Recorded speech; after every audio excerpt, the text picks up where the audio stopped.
Gestalt therapy is a type of therapy that looks at what's going on under the emotions. So it's focusing more on the experience that's going on in the room between client and therapist. So looking at what's going on, why might it be going on, as in what's underneath it. So it's not always going back into the future. It's about looking at here and now. What behaviors, what emotions, what experience is going on right now in the room.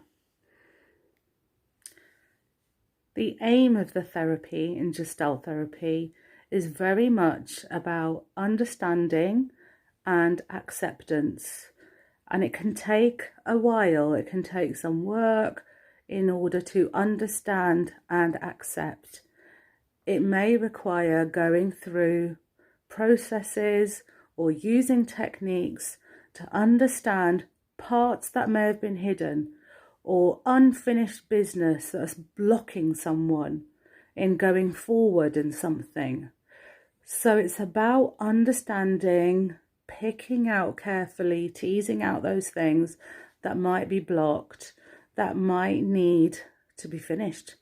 That unfinished business might need to be finished in order for that person to move on. One way that the unfinished business might be finished or discussed or experimented with in the therapy room is something called empty chair work, which is sort of cliche therapy in terms of it can be used in films, but actually it's not cliche therapy in the therapy room with a therapist and a client. It can actually be a really useful tool.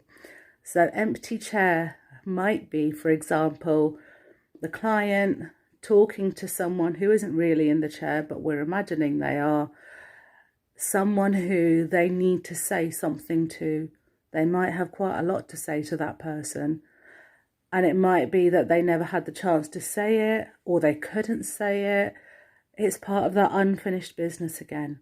So empty chair work is one technique of saying what might need to be said.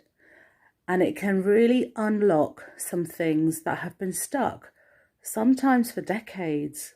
And it's quite a powerful tool when used effectively and when used carefully. You have to be careful with Gestalt because it is experimental, because it's in the here and now. It can cause dysregulation, as in someone can just feel a little bit unsafe within themselves. So it has to be used carefully. It has to be chosen carefully. And the relationship between client and therapist must be secure before techniques and tools can be used. So in terms of really uncovering something that wasn't in awareness, but was already known. So it was locked away, hidden away, something that wasn't safe or was stuck. Stuckness is a real thing that Gestalt therapists will use in a therapeutic way. That stuckness really means something. It's useful if you can explore it carefully and slowly and in the right way.